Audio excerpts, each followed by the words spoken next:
Namaste, Hello, Daji. Daji. Namaste. Hello, Kanan Bhai, Regin, Mayu, Claudia, Krishna.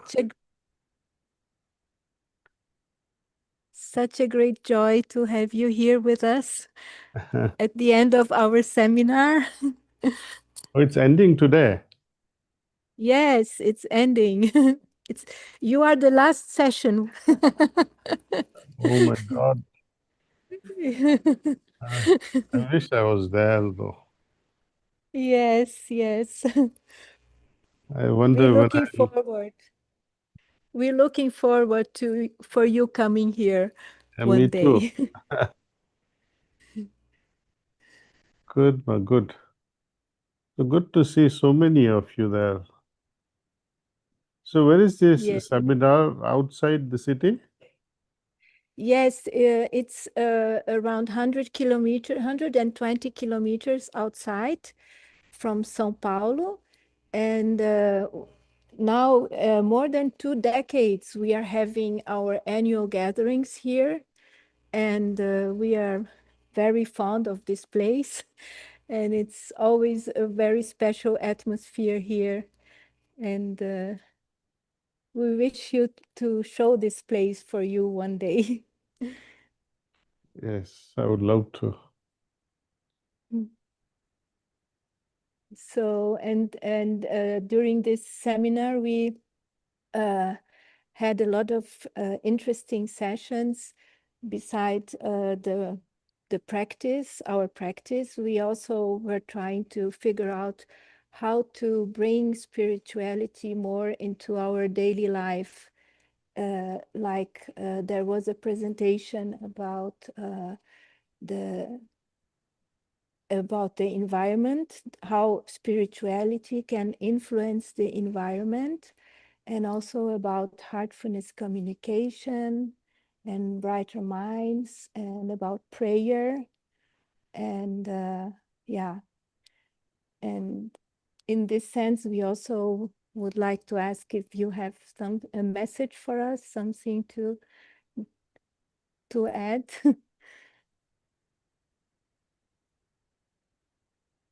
I don't have any special message. You have covered everything. How to lead a spiritual life. I think the key is how we change our inner environment. Okay? And this change of inner environment is possible only when we do the cleaning properly. It's like removing the unnecessary and bringing in through transmission something which is evolutionary in nature, which we cover when we regularly meditate and perform our cleaning every evening. So, which are both very well covered.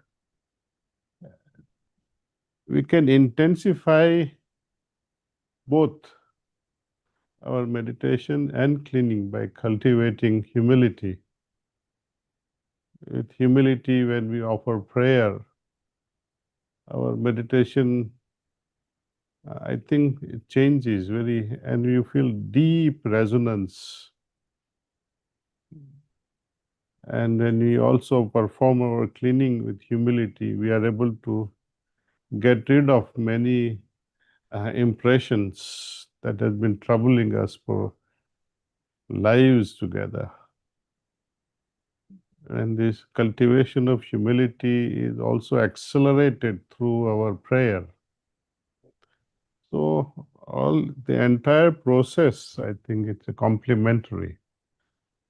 And it has to be practiced in totality if we want a speedy success in our spiritual life. Our life can be more joyful when we individually as collectively within the family do this together. Yeah. more problems do arise, which I have noticed, like when you are the only practitioner in your family versus when everybody meditates in your family. It makes a world of a difference. So try to influence other family members so that the journey can become even rapid. But we don't have to depend on our spouses or children, but we have to make effort for that as well, see. Then the journey becomes more enjoyable, see. Not just effective, but it becomes more enjoyable, see.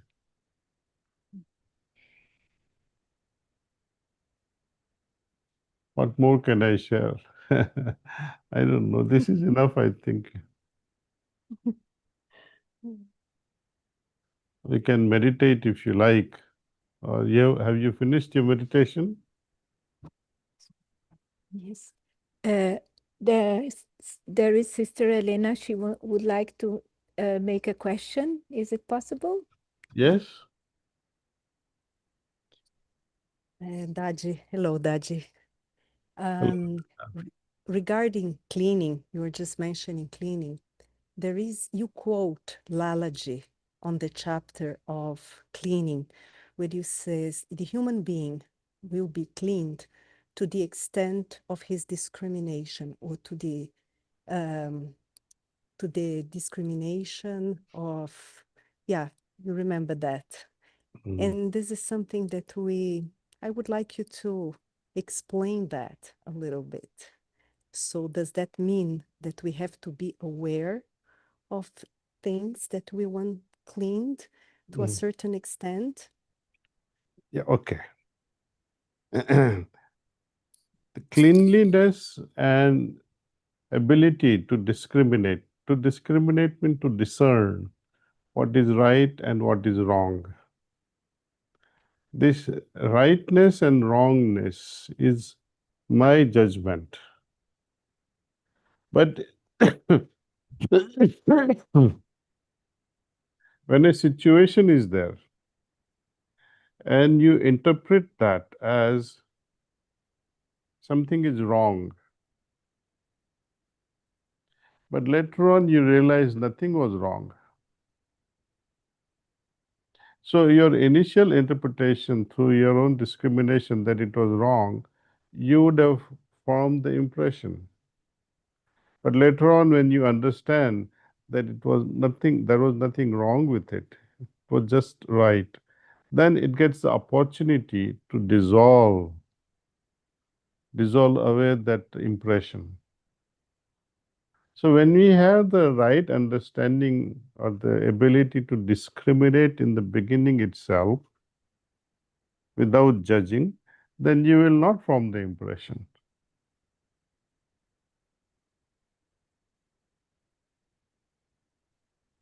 It also means trust. Ignorance is a bliss, sometimes we say, isn't it? As long as you don't know, means you are not going to judge other person because you don't know how to judge. Between a boyfriend and a girlfriend, maybe a boy, he is like a playboy, for example. He flirts around, but the girl is not aware of it, that he is a Romeo. So to her, ignorance of his playboysness is a bliss, that I'm fine, he's a saint. You see, so ignorance is a bliss in that sense also. But ignorance is not against or for discrimination. See? One has to be discriminative. And that happens intuitively from inside. You feel in your heart that this is right, this is wrong, even without the extra data. Sometimes you know it is wrong, and you forgive or you become more compassionate about it. It all depends on from situation to situation, see. So in a way, discrimination is also directly related to awareness versus ignorance or unawareness. Dear Daddy, can you take one more question? Definitely. Okay. Normally, the heart is seen just as a physical organ, but in heartfulness, it is much more than that. What is the role of the heart and how can it influence our life?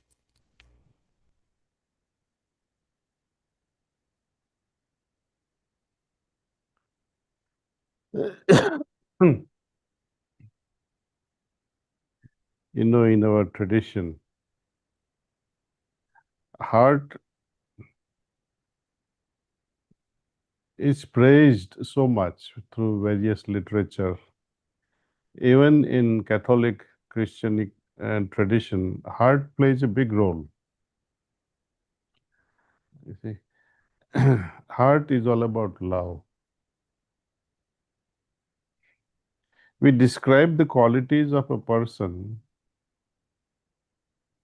with the heart's description. See, that she is such a soft-hearted person, you know, she is such a stone-hearted person. You know, we qualitatively ascribe such things to a person.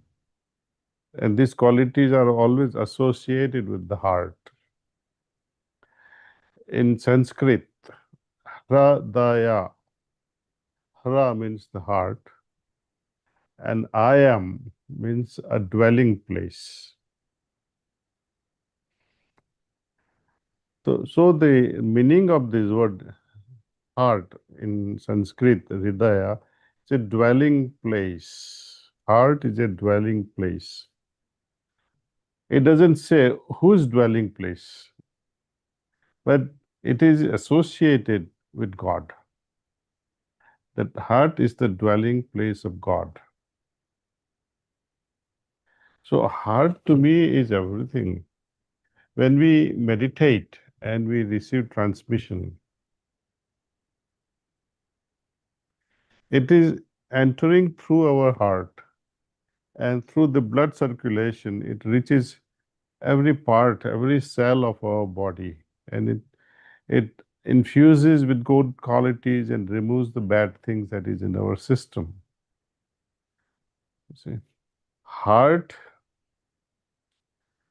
it has been glorified in every religion, in every traditions, and you know. And ultimately, how do you describe God? God is love,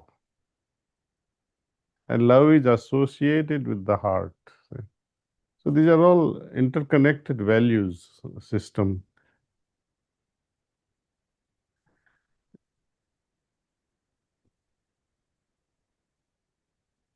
I think. Do you have more question on this?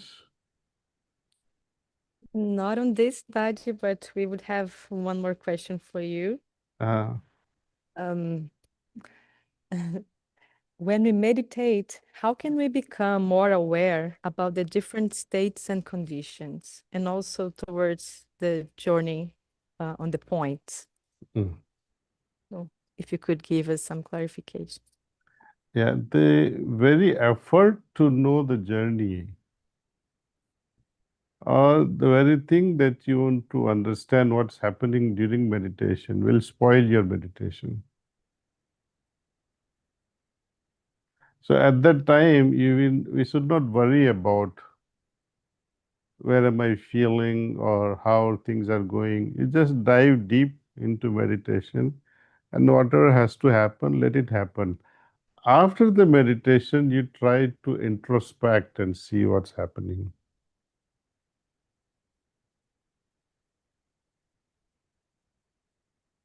Otherwise, if you keep making efforts, let me feel what's happening where, then you'll spoil your meditation because you're too busy now to see things, not feeling things.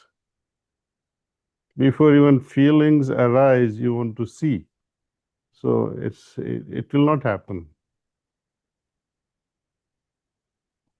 So you have to calm down and rest in the lap of God, and then you see what happens. Yeah.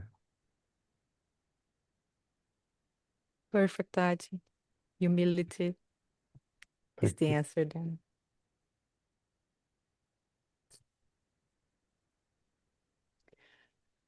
I like very much this idea to rest in the lap of God. This is really very comforting. Yes, Thank you so much. thank you. So we'll meditate, Jean. Yes. Okay, Kanan bhai, we ready? Yes, Taji. Yes, Taji. Okay, okay, chalo.